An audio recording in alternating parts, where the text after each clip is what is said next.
I am finding out more and more information about not being able to do this, not being able to do that, on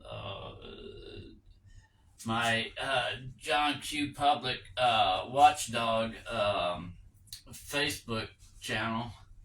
They said I've got to have it for 60 days before I could go live on there. So I haven't had the channel yet for 60 days, so it's I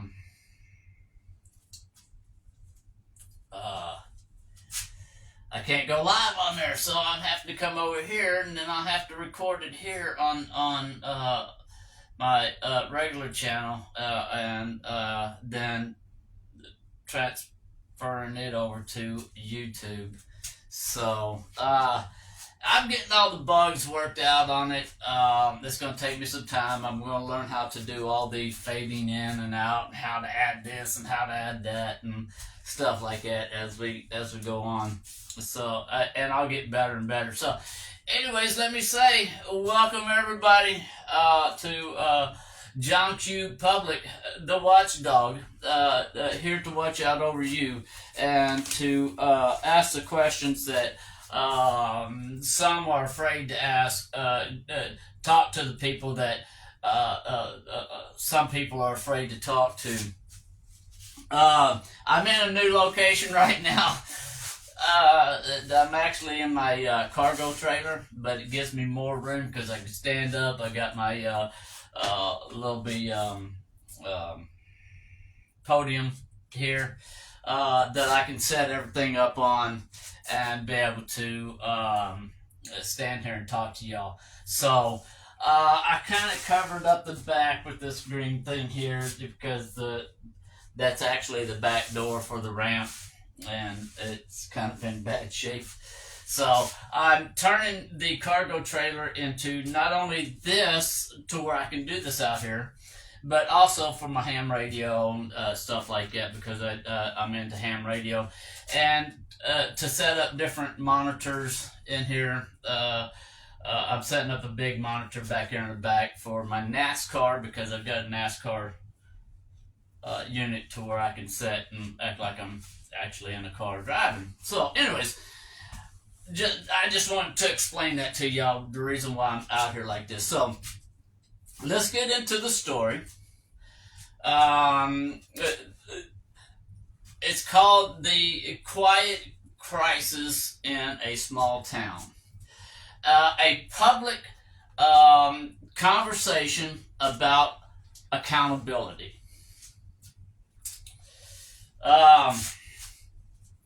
In small towns across America where people grow up believing in simple promise. This is in every small town where you grow up there and you don't think that things can happen, but they do.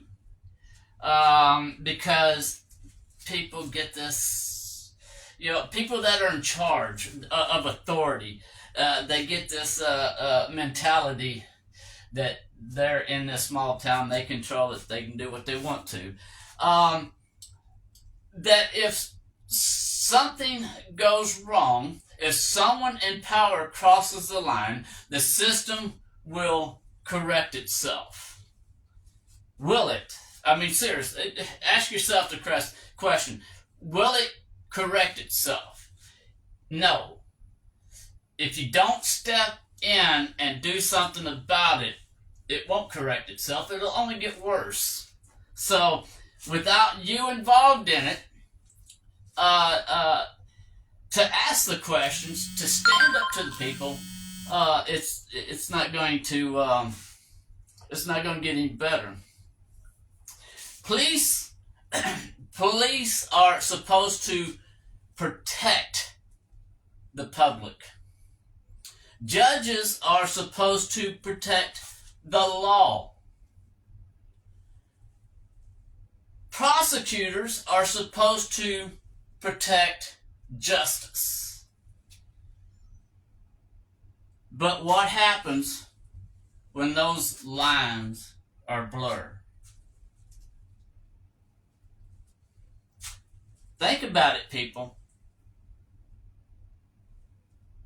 We see it in just about every small town.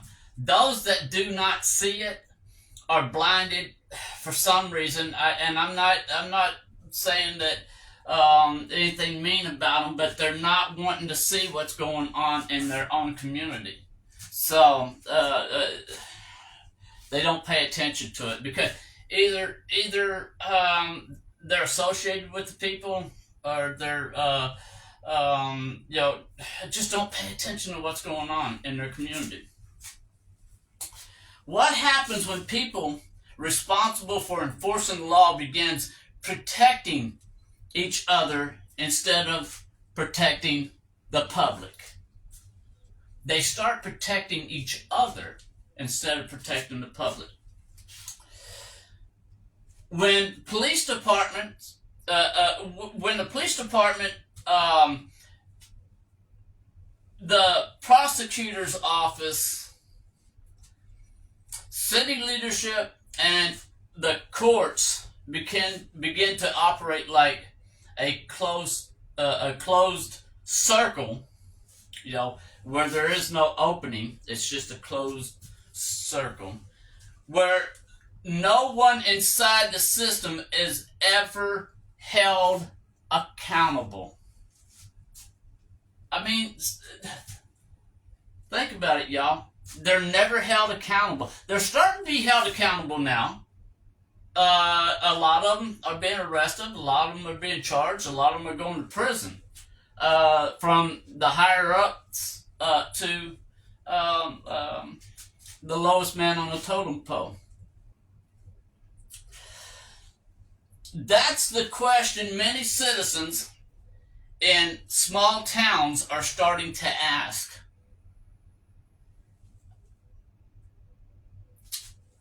Are you afraid to ask the questions? Are you afraid to videotape? Are you afraid that if you do get out there and videotape that they're going to arrest you? As long as you're not interfering with the law enforcement officer, you got the rights to videotape. You got the rights to ask questions. Because when transparency disappears, something else grows in its place. When transparency disappears, something else grows in its place. You know what that is? It's silence. It's fear. And a feeling among ordinary citizens that speaking up may only make things worse. Speaking up may only make things worse. When body camera footage disappears or isn't released, when public records requests go unanswered, when charges appear suddenly without clear explanation. Now let me explain that one. When charges appear without clear explanation. The case that we're working on right now, they have not released the video, the body cam.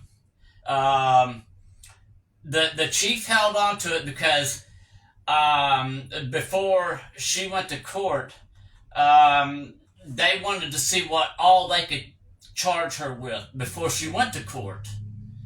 So the day of court, they decided to throw in another charge. That's the reason why they wouldn't release the video, and they still have not, to this day, released that video. So why haven't they released that video? Because they know that it's going to speak the truth. So, and I I got heated at the city hall meeting because I'm standing up for everybody's rights, not just mine, not just Sharon's. I'm standing up for everybody's. And I will not back down. I will not back down from any attorney that represents the city. I will not back down from the chief of police of this city. So,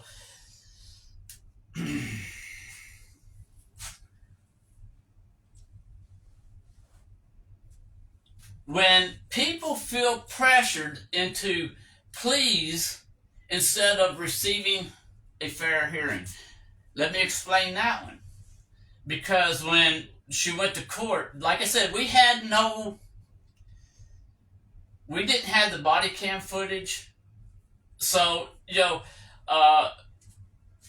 we couldn't even say anything. I wasn't even allowed in there. So, but they kept adding this stuff on her.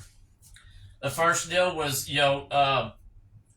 years probation, 90 days in jail, so much of a fine.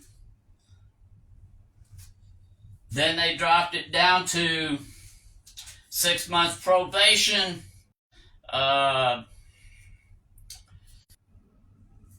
time in jail, and a $300 fine. She got scared and decided to go for that because the intimidation was, if you don't take it, you're going to spend 90 days in jail. So she went ahead and took it because she was scared that she was going to have to spend 90 days in jail, and she didn't want to go back in there. So, and until it happens to you, you just ain't going to see. And once it does happen to you, you're going to say, oh my God, he was correct. So,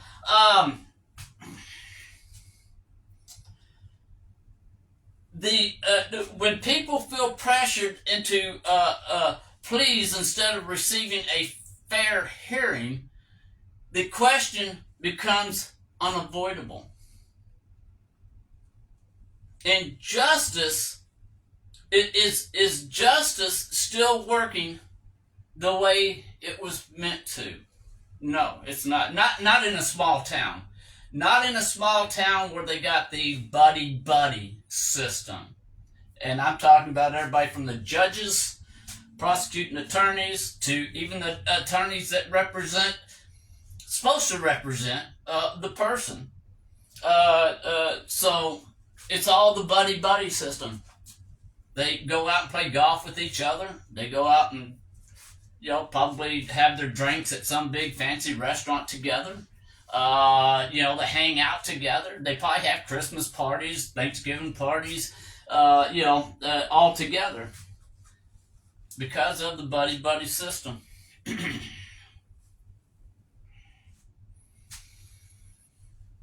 Is justice still working the way it was meant to, or has the system begun protecting itself?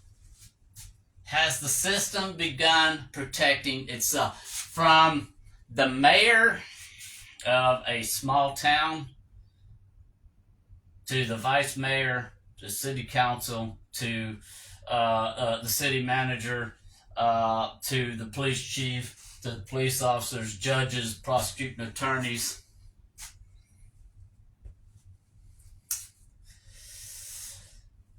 It's meant to protect them, not the people of the community.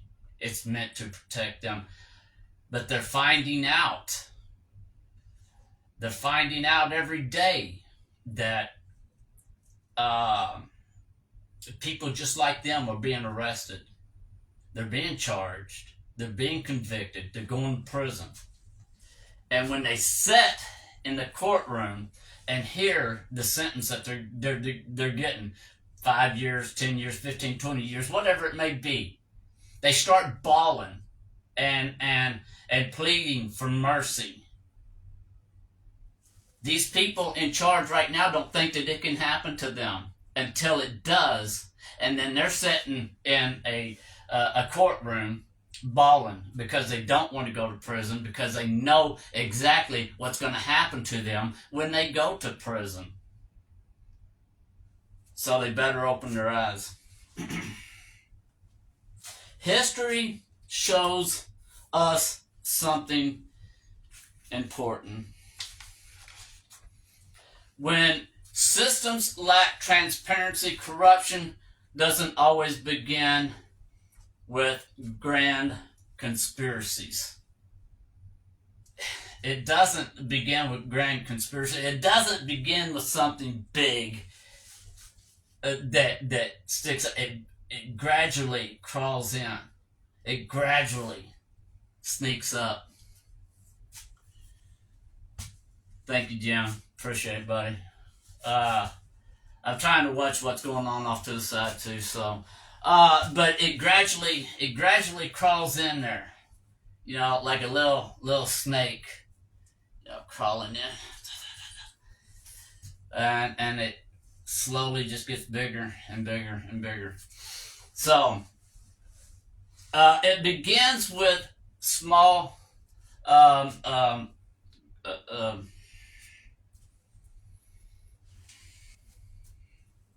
compromises. It starts with small compromises. Y'all, excuse me.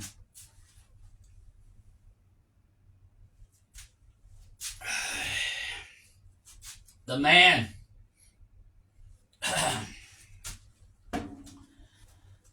The compromises are a favor here, a favor there. A prosecutor who trusts the officer without questioning the report. A judge who assumes the system must be correct. The judge who assumes the system must be correct. A city council that chooses not to ask difficult questions. Does this sound familiar, y'all? I mean, seriously. Okay. And before anyone realizes it, the system becomes insulated from the very citizens it was meant to serve. Example. Thank you, Donald. Thank you. I'm glad you're watching, brother. Example. Let me just throw this out there to y'all, and I don't mean to get off track, and we'll get back to this here in just a second. When Miss Karen Willis, stepped down as mayor here in Grafton, the vice mayor, Phil McDaniel, stepped in for her place. Diane Thompson filled in as vice mayor. The other two seats, Patricia Henderson and Rebecca Bartlett, remained the same. So that left one open seat. Did they have an election for the people to say, this is who we want to represent us? No, they didn't. They just said, hey, let's get Larry. Let Larry go ahead and sit in. Is that the way it's supposed to be done? Is that the way it's supposed to be done? Ask yourself. Ask the questions. Why wasn't there a special election to fill that seat? Instead of just saying, no, let's get so-and-so and we'll settle them down there. So,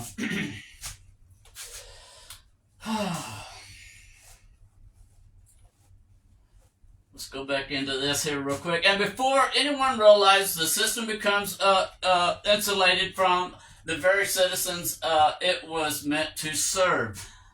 That is why public oversight exists, but the public has to be involved in it. If you're not, that's how this stuff happens. That's how it happens if you're not involved in it. If you say, oh, well, it's not affecting me, so, why should I be concerned about it? Until it affects you.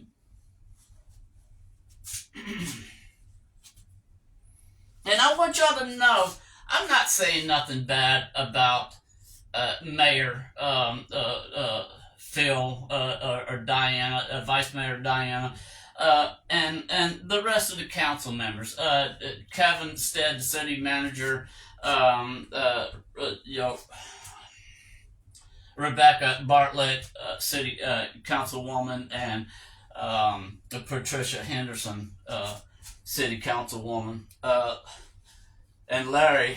I don't really know him that well, so I don't know.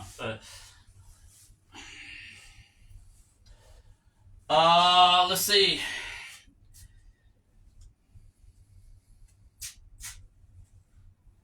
Yeah, okay. Chantel put on here, don't seem correct, but that's how the elections run.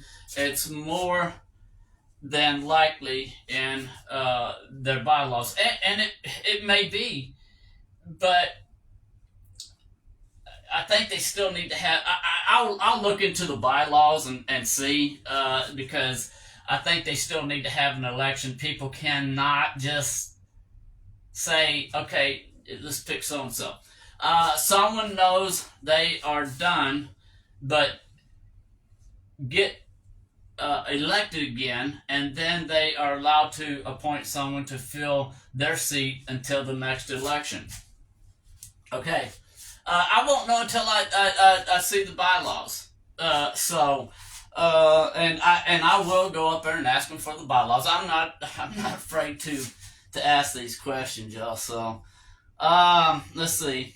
Let's get back to what I'm saying, because if not, I'll be here until midnight, and I gotta go to work tomorrow. I've got so many different stories that I've already got printed up that I'm going to be doing. So, all right. Where was we at? Okay. That is why public oversight exists, is so that we can oversee what's going on.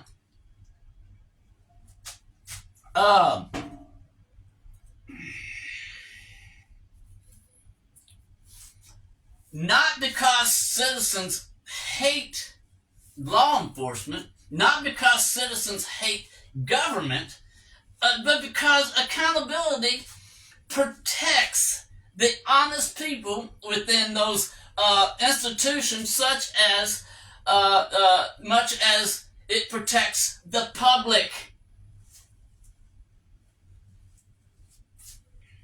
The people that we elect into these offices are supposed to be there to protect us, the citizens that put them in there.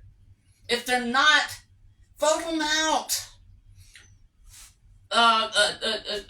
Come together, get a petition going, and have have them thrown out of office. If they're not going to stand up for you, let's get them out of office.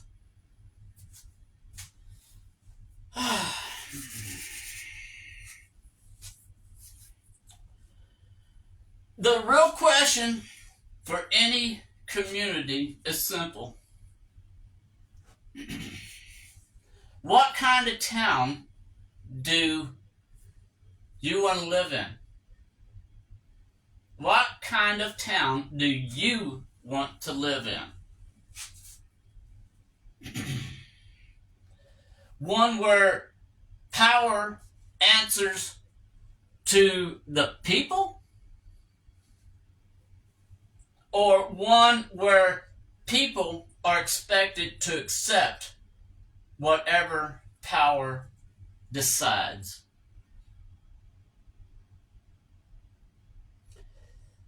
You can play this over again, listen to the question, and answer it. What do you want? Do you want harassment? Do you want threats?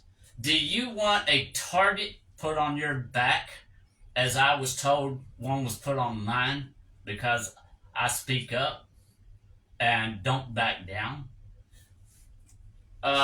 Retaliation. Is that what you're wanting from our community, from our elected officials, from our law enforcement?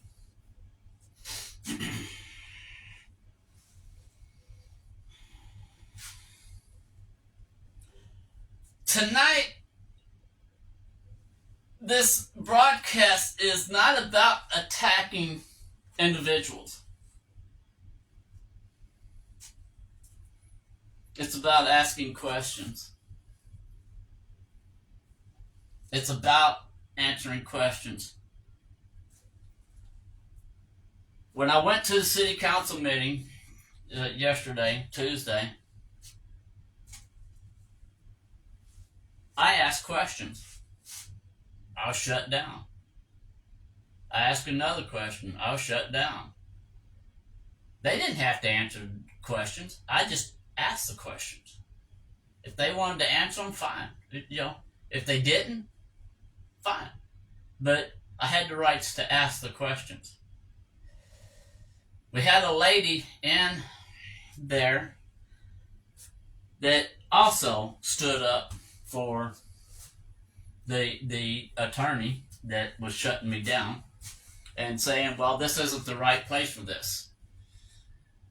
I can ask any question that I want to at City Hall, or the City Council meeting, I'm sorry. That doesn't mean that they have to answer. But I can ask the question without being shut down by a city attorney. I turned around and caught Chief of Police Coleman Durrett snickering. And I called him down, as y'all can see in the video. I called him down for it. Because he thinks that he's untouchable. He thinks that the laws that he's out there trying to enforce will never come back on him. But we see it every day happening.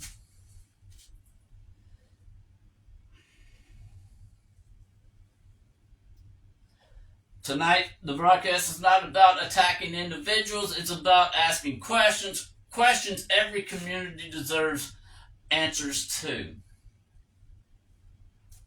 Questions for the public. Citizens listening tonight, ask yourself, should police body cam footage involving arrest or use of force be released to the public for transparency? Ask yourself that. Why are they not releasing it? Why are they hiding it?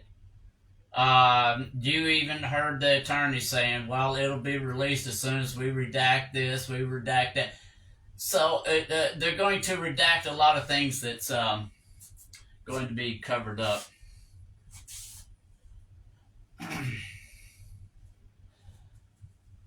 Let's see. Definitely check into. I know this due to my own research for another council, but courthouse will have a copy of their bylaw. Yes, thank you. I'll check into that. Thank you, Chantel. I've been learning a lot since I started doing this, and like I said, I'm doing it for the people. But right now, my focus is on Sharon because of the treatment that she got, and and everybody knows the story behind it, and I'm not going to go into that. So,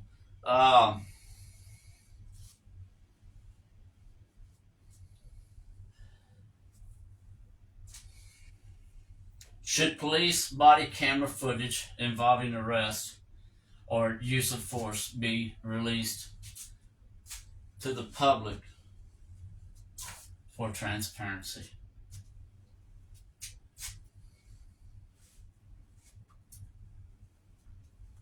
should government agencies be required to respond fully to Freedom of Information requests? They call them FOIA requests. And anybody can file for one. Anybody can file for one. You can file, you can go up there and say, you know what? I want every officer's records pulled. I want to know how much they make, when they was hired, any discipline records on them. I want everything about every officer on this police department, including the chief of police. I want information on any elected official that works for us, the taxpayers. You can pull their records. It's called a FOIA request. So I encourage everybody to do it. Go up there and start filing FOIA requests and getting all this information. If you get any information, get in touch with me. I'll share it. I'll share it online. I'll share everything that y'all got. Because if it's public record and it's out there for the public to see, then I can put it out there to the public. I want to know any disciplinary action against any officer, any complaints that has been filed against any officer of our community. Should citizens ever feel pressured into accepting plea deals simply to avoid worse consequences? And I will tell y'all this. I am in contact with an attorney because of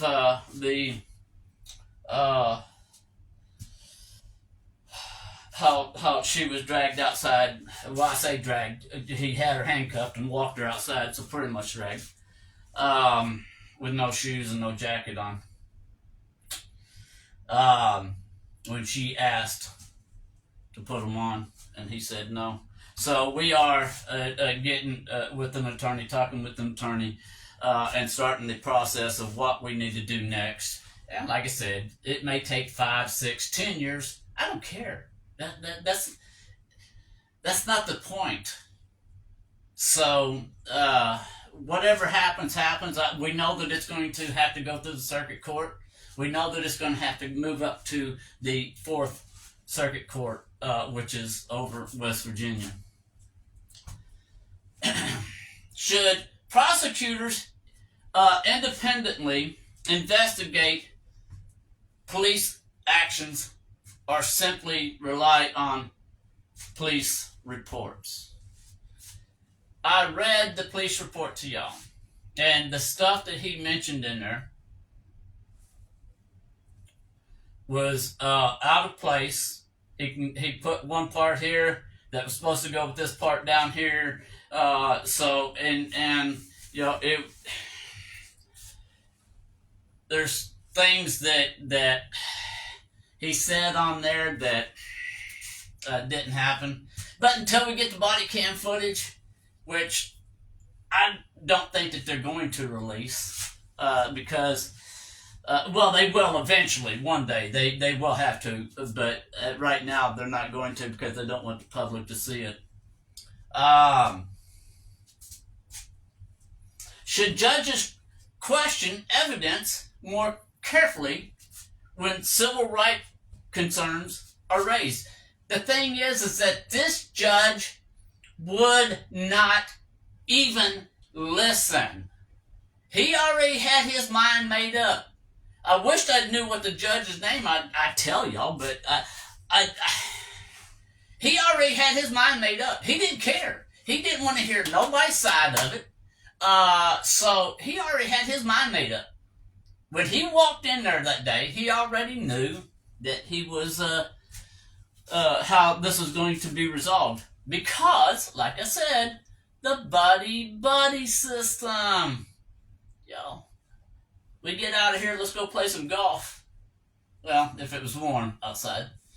or let's go have a couple of drinks together. Let's all hang out and the buddy system. Yes, it happens in Grafton, West Virginia, and just probably every small town. So, should City Council actively investigate complaints about law enforcement misconduct? Yes, they should. Will they? No, because they don't want to get involved in it. They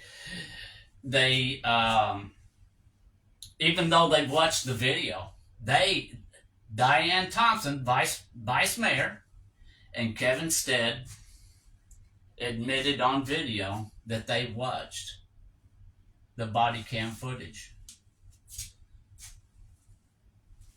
So they don't want to get involved in it. That's the reason why they don't want to answer no questions. So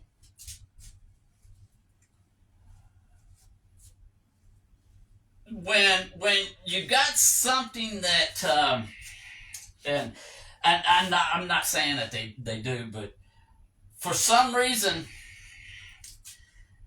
I don't know if there's something that they want to hide that somebody knows something about and they don't want it to get out, so they're using that against the person to stop them from investigating this and investigating that. I don't know, but y'all check it out yourself, because they're not releasing the body cam. So, and like I said, the judge already had his mind made up. He already has mine made up. And I'm hoping that at some time I'll be able to get her name expunged. And, it may be a fight, but we'll see what happens. So, let's go on here.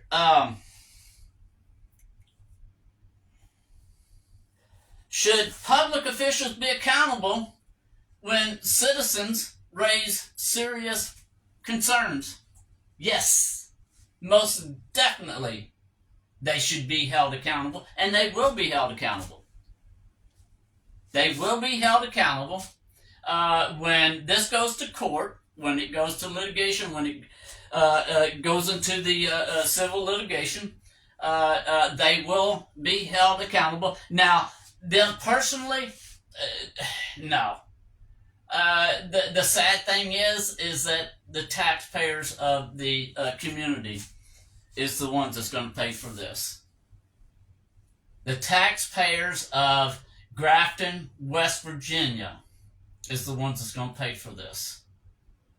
Not the mayor, vice mayor, city council members, none of them, none of the police officers, unless we can get their qualified immunity pulled from them.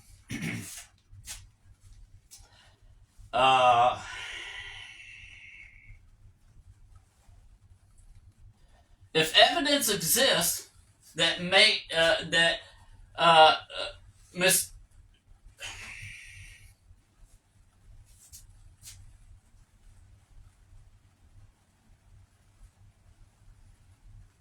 if evidence exists that mistakes were made, should officials admit it and correct it? Or should the system protect itself?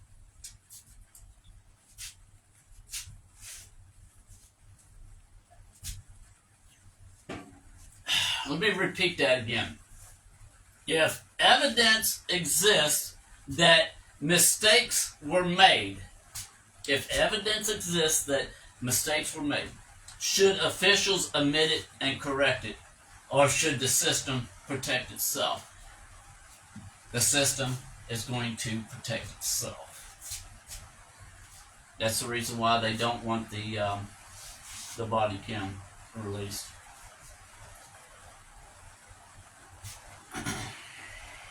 Questions for local officials. If any official are listening tonight, the public deserves to understand.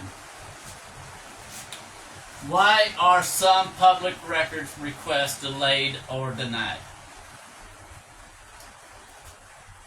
Why is body camera footage sometimes withheld from the public? And I know that there's city officials that are watching this tonight. I know a few of them that's on here tonight that's watching. And I know they're watching.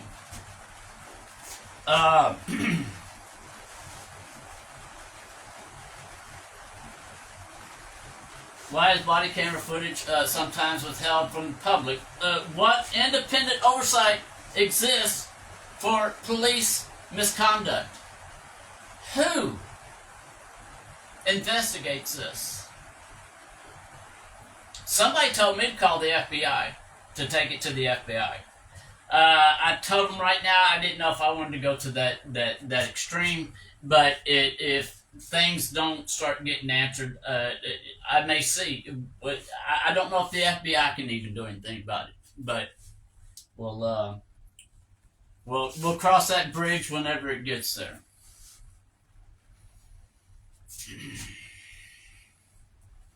What safeguards exist to ensure prosecutors do not rely solely on police narratives? And that's all the judge went by.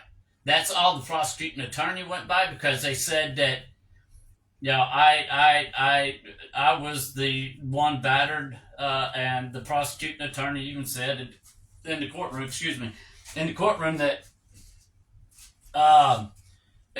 as a domestic, I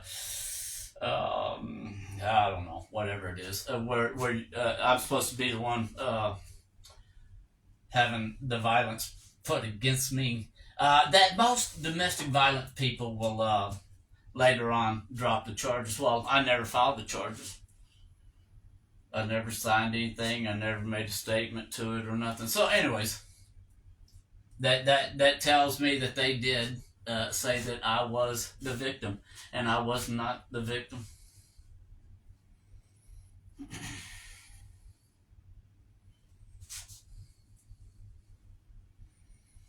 What protections exist for citizens who challenge the system? There's none. If you challenge the system, you're taking the risk of, like I am taking, putting a target on your back, being targeted, being harassed, being,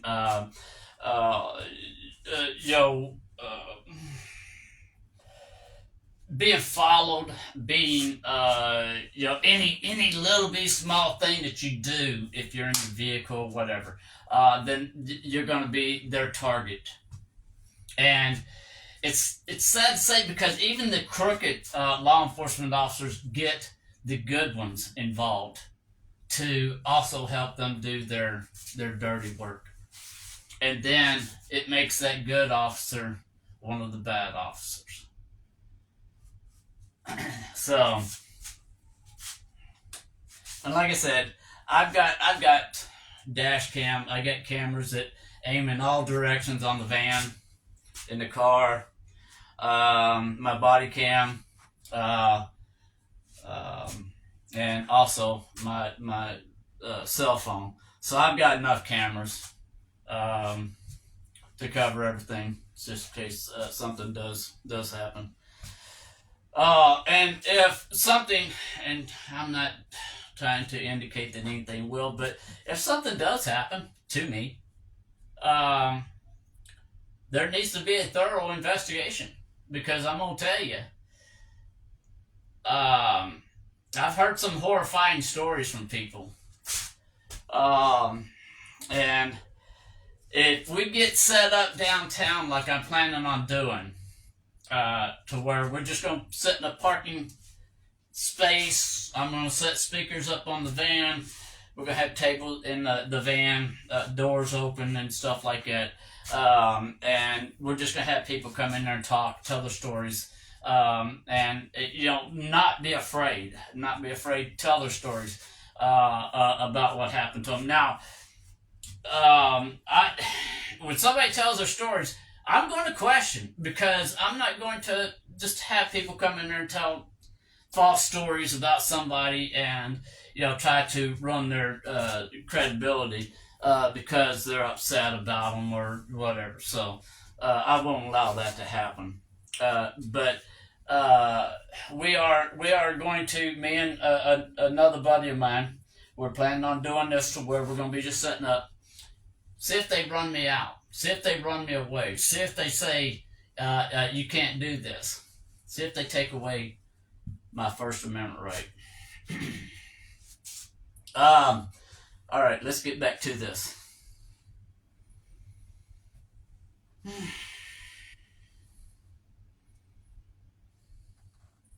What happens when law enforcement actions violate established constitutional standards? These are the questions that we're asking. These are the questions that need to be answered by our public officials. These are the questions that need to be answered by our public officials. If I stood in the council meeting and asked these questions, just like I'm asking them right now, the city attorney will be sitting right behind me and shut me down on every one of them that I ask, because he does not want them to answer it. And just like I told him, as y'all seen on camera, until it happens to you, until it happens to your wife, your mother, your daughter, your granddaughter, you don't think that it can happen to you. So,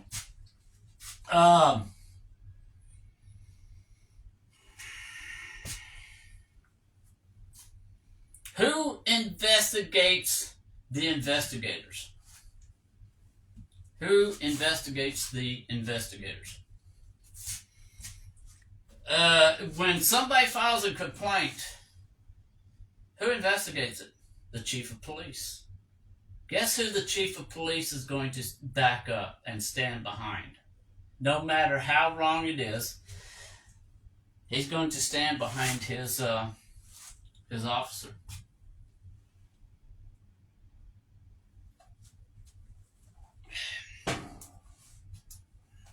So who investigates the investigator?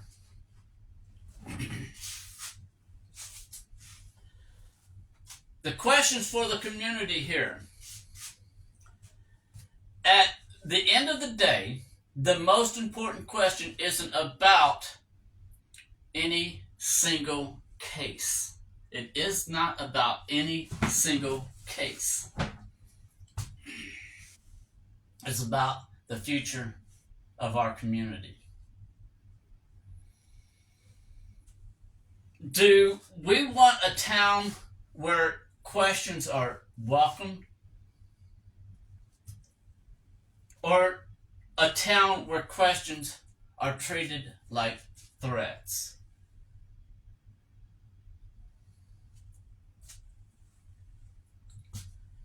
Because a healthy democracy does not fear scrutiny. It depends on it.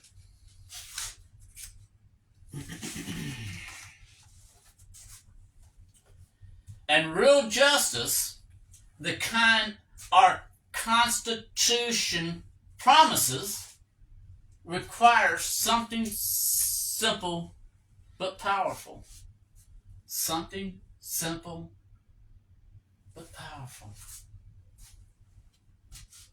Truth, transparency, and accountability. Let me repeat that. Truth, transparency, accountability. So tonight, we ask the people of this community in this system, is this the system you want for your town? Is this the system you want for your town, your community? No matter where you live at, No matter if you live in Grafton, West Virginia, whether you live in Philippi, West Virginia, whether you live in Morgantown, West Virginia, it doesn't matter. And it doesn't even have to be West Virginia. It could be other states with the same little towns that's going through the same thing. Is this the system you want for your town, or do you believe your community deserves better?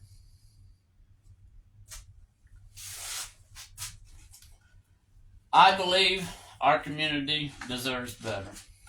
I believe our community deserves answers. I believe our community deserves the truth, transparency, and accountability. Will we get it? I don't know. That's the question. Will we get it? Will somebody with the city finally stand up and say, enough's enough? It's got to stop. Or will they continue doing what they're doing? Ladies and gentlemen, the story I went through tonight